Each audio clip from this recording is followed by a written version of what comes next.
La mañana del jueves 31 de enero de 1963, don Pepe Román descendió del único autobús que unía Poás de Alajuela de la capital.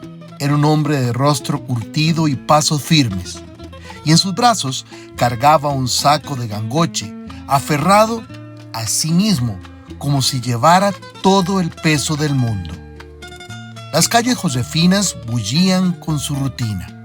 Él avanzaba rápido, pasando junto al Teatro Nacional, cuyo esplendor apenas notó, y cruzó la avenida central, donde vendedores ofrecían frutas, periódicos y baratijas.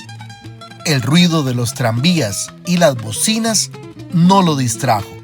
Su mirada estaba fija en un edificio en la Avenida Primera. El tesoro que guardaba en su saco debía ser revelado con urgencia, y ese era el lugar donde su hazaña podía ser conocida por todos. El periódico La Nación, el diario más importante de Costa Rica. Al llegar al edificio de la redacción, don Pepe fue directo al mostrador. Una secretaria de cabello entrecano, que parecía tan antigua como la máquina de escribir que usaba, lo miró con recelo de arriba a abajo. «Señora, necesito hablar con un periodista. Es urgente», dijo don Pepe con su voz firme, pero con un temblor de emoción contenida. La mujer suspiró, acostumbrada a recibir historias fantásticas de cualquier loco que rara vez llegaban a la imprenta. Pero algo en los ojos de aquel hombre la convenció. Llamó a un joven redactor, un muchacho recién llegado que todavía buscaba su primera gran historia. «¿Qué trae en el saco, señor?», preguntó el periodista con escepticismo juvenil. Don Pepe le hizo una señal para que se acercara. Le susurró algo al oído y luego, con cuidado, abrió el saco de manera que solo él pudiera ver el contenido. El joven, entre temor y asombro, dio un paso atrás, giró sobre sus talones y se dirigió apresurado a una oficina cuya puerta tenía un rótulo que decía: «Jefe de redacción, CVG». El muchacho salió de la oficina seguido por un hombre de mirada severa. El periodista de 1000 batallas, Carlos Vargas Llané. Al entrar en la salita donde don Pepe esperaba, Vargas Llané examinó al hombre y su saco con ojos incrédulos. «Estoy en medio de una junta con nuestro director, don Ricardo Castro Veche, pero me dicen que lo que tiene usted para contar es relevante». «Cuéntenos, señor Román», pidió Vargas Llané. Don Pepe se levantó ceremoniosamente de la silla, respiró profundo, miró hacia un supuesto horizonte imaginario y comenzó a relatar su odisea. «Hace unos días, mi hijo Olman y yo nos hicimos a la mar en una panga de madera. Nuestro puerto de salida fue el muelle de Punta Arenas. Nuestro destino, la playa de los Muertos, a más o menos unas 80 millas náuticas rumbo suroeste. El día era espectacular para hacerse a la mar. Pero 20 minutos después de dejar el puerto, el cielo empezó a cargarse de agua. Eso aterrorizaría a cualquiera», dijo don Pepe cerrando los ojos. «Pero muchos lobos de mar dicen que la bahía de la playa de los Muertos se traga a los hombres. Sin embargo, el hambre y la necesidad son más grandes que el miedo. Pero cuando vi aquel monstruo, saqué el arpón que estaba al fondo de la panga». Mientras hablaba, los presentes casi podían verlo. El viento golpeándole el rostro, las olas sacudiendo el bote y la sombra de una criatura inmensa bajo el agua acechando la embarcación. Un cardumen huía despavorido del enorme animal, que iba y venía atrapando sus presas. Dejé que pasara por debajo del bote.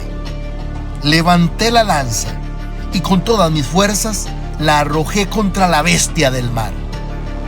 El arma atravesó al animal. El agua se tiñó de rojo mientras la criatura, adolorida y sangrante, huyó a toda velocidad. Cuando se tensó la cuerda, mi hijo y yo caímos al fondo de la embarcación. De repente, la cuerda jaló como si el mismísimo demonio nos quisiera hundir. Me levanté y me paré firme en el bote, aferrándome a la cuerda con todas mis fuerzas. En uno de sus saltos, el animal emergió. Era un enorme pez sierra. Cada vez que se alzaba sobre el agua, brillaba como la plata. El bote parecía partirse en dos, pero no lo solté. Finalmente Olman me ayudó a tirar. La herida había hecho su estrago y el animal perdió completamente sus fuerzas.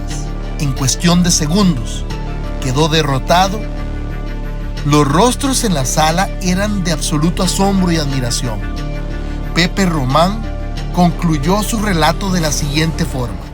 Volvimos al puerto y en uno de los recibidores pusimos al enorme animal sobre la tabla de recibo. Más de 20 pescadores curiosos se acercaron, maravillados por las dimensiones del pez. El dueño del recibo nos ofreció 2,000 colones por la carne del animal. Y aquí está la prueba de esa proeza. Acto seguido, don Pepe abrió el saco y, como un rey que presenta su tesoro, sacó aquella sierra. El joven redactor tomó apuntes frenéticamente. Un fotógrafo fue llamado de inmediato y don Pepe posó con la sierra contra la pared de la salita. Al salir del edificio, don Pepe Román caminaba con la frente en alto. Había llegado como un hombre desconocido y se iba como un hombre cuya gesta aparecería en la página 10 de La Nación al día siguiente. Poás de Alajuela tendría su héroe del mar. Pero debemos hacer una pequeña pausa en esta historia. Yo me fui a la Biblioteca Nacional a buscar La Nación original de aquel día para ver si había salido esta increíble historia. Y este es el documento que prueba que realmente la historia de Pepe Román se publicó ese día en el periódico La Nación. 50 años después, en una sala de redacción, escuché la historia de mi amigo y camarógrafo Javier Román. Mi papá, don Pepe, siempre nos contó su aventura con el pez sierra, dijo Javier con una inmensa sonrisa. Pero ¿sabes qué es lo más increíble, Abraham? Mi papá nunca pescó nada en su vida. Nunca conoció el mar, nunca subió a un bote o empuñó una caña, menos un arpón. Él era un hombre de tierra adentro, un agricultor de Poás. Es más, don Pepe Román nunca en su vida conoció el mar. Pero eso sí, tenía el don de contar historias y cuentos como nadie. Tanto que el periódico más importante de la época le creyó su hazaña. A veces la verdad no importa tanto como la historia que nos atrevemos a contar. Porque al final, ¿qué es un héroe sino alguien capaz de hacer que lo imposible suene verdadero?